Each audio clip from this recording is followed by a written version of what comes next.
Ratap tangis menerpa pintu kalbuku. Bau anyir darah mengganggu tidur malamku. Oh, tikar tafakur. Oh, bau sungai Tohor yang kotor. Bagaimana aku akan bisa membaca keadaan ini?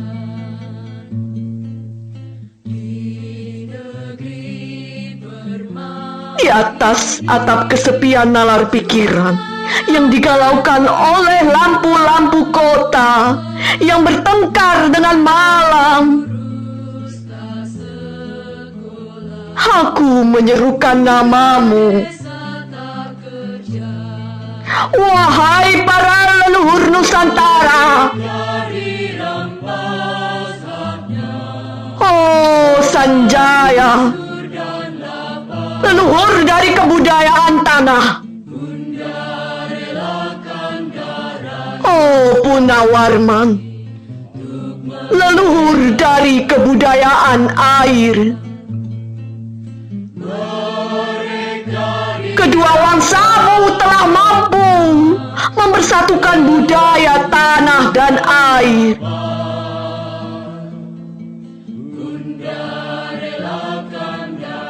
Oh Resi Kuturang, oh Resi Nirarta,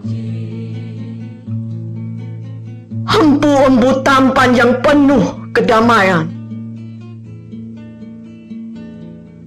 Telah kamu ajarkan tatanan hidup yang aneka dan sejahtera, yang dijaga oleh Dewan Hukum Adat.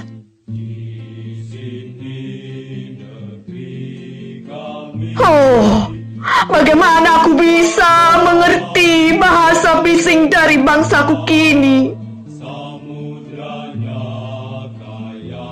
Oh, kacau lalito, bintang cemerlang tanah Ugi,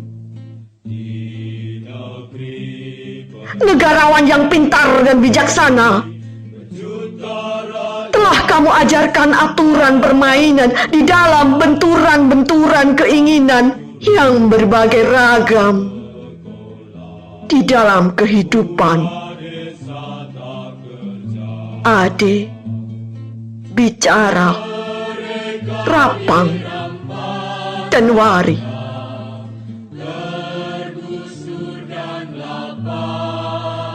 Oh, lihatlah wajah-wajah berdarah dan rahim yang diperkosa muncul dari puing-puing tatanan hidup yang porak-poranda. Kejahatan kasat mata tertawa tanpa pengadilan. Kekuasaan kekerasan berak dan berdahak di atas bendera kebangsaan. Oh, anak cucuku di zaman sibernetik, bagaimana akan kalian baca prasasti dari zaman kami? Apakah kami akan mampu menjadi ilham kesimpulan? Ataukah kami justru menjadi sumber masalah di dalam kehidupan?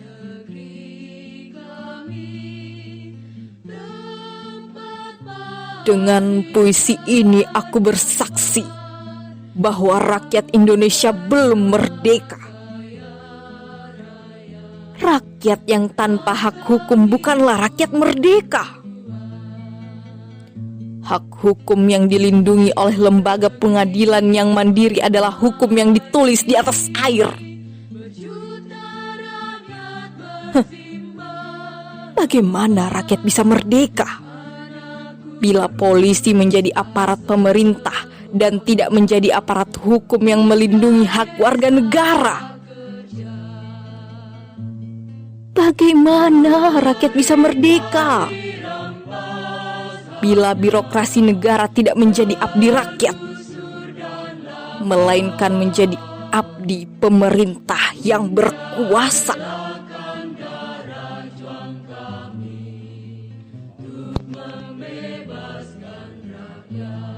Bagaimana rakyat bisa merdeka bila hak pilih mereka dipasung, tidak boleh memilih secara langsung?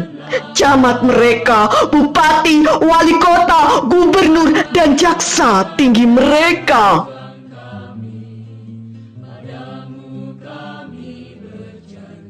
Dan partai-partai politik menganggap rakyat hanya abdi partai yang dinamakan masa politik partai, kaula partai, atau hamba partai.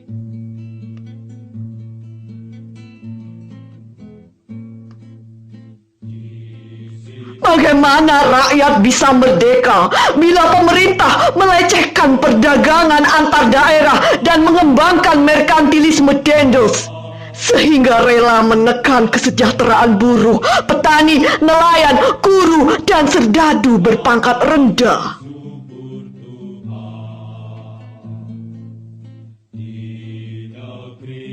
Bagaimana rakyat bisa merdeka bila provinsi-provinsi sekedar menjadi tanah jajahan pemerintah pusat?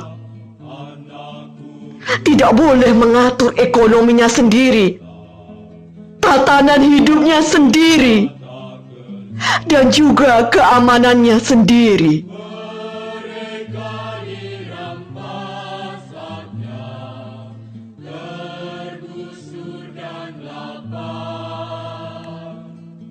Ayam, serigala, macan, ataupun gajah semuanya peka pada wilayahnya. Setiap orang juga ingin berdaulat di dalam rumah tangganya. Setiap penduduk ingin berdaulat di dalam kampungnya. Dan kehidupan berbangsa tidak perlu merusak daulat kedaerahan. Hasrat berbangsa dan naluri rakyat untuk menjalin ikatan daya cipta antar suku yang penuh keanekaan kehidupan dan memaklumkan wilayah pergaulan yang lebih luas untuk merdeka bersama. Tetapi lihatlah selubung kabut saat ini. Penjajahan tentang uang, penjajahan modal, penjajahan kekerasan senjata, dan penjajahan oleh partai-partai politik masih merajalela di dalam negara.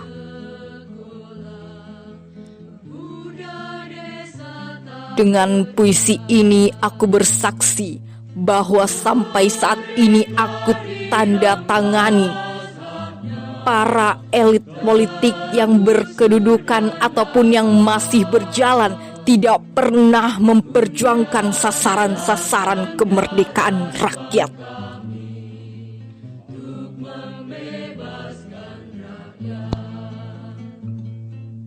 Mereka hanya rusuh dan gaduh, memperjuangkan kedaulatan golongan dan partainya sendiri.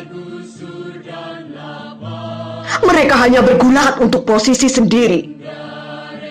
Mereka tidak peduli dengan posisi rakyat, tidak peduli pada posisi hukum, posisi polisi, atau posisi birokrasi.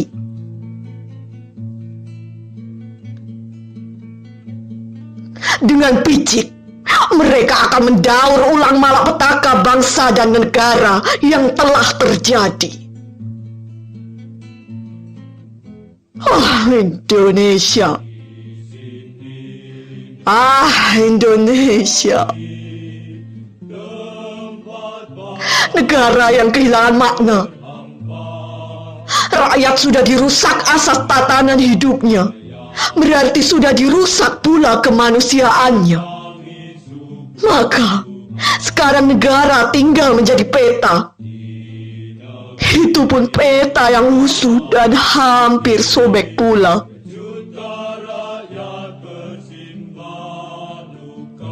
Pendangkalan kehidupan bangsa telah terjadi. Tata nilai rancu, dusta, pencurian, penjarahan, dan kekerasan halal.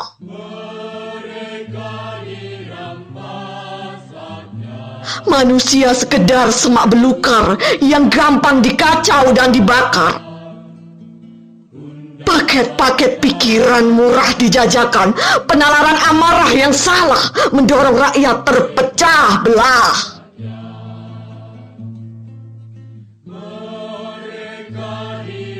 Negara tak mungkin kembali diutuhkan tanpa rakyatnya dimanusiakan. Dan manusia tak mungkin menjadi manusia tanpa dihidupkan hati nuraninya.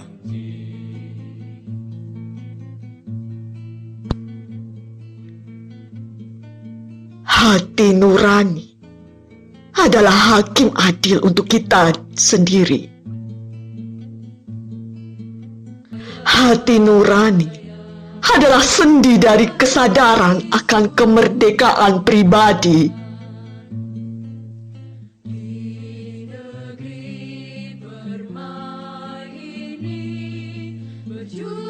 Dengan puisi ini aku bersaksi bahwa hati nurani itu meski dibakar tidak bisa menjadi abu.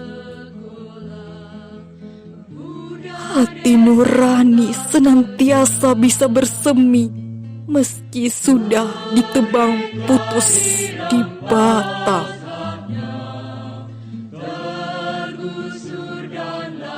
Begitulah fitrah manusia, ciptaan Tuhan yang Maha Esa.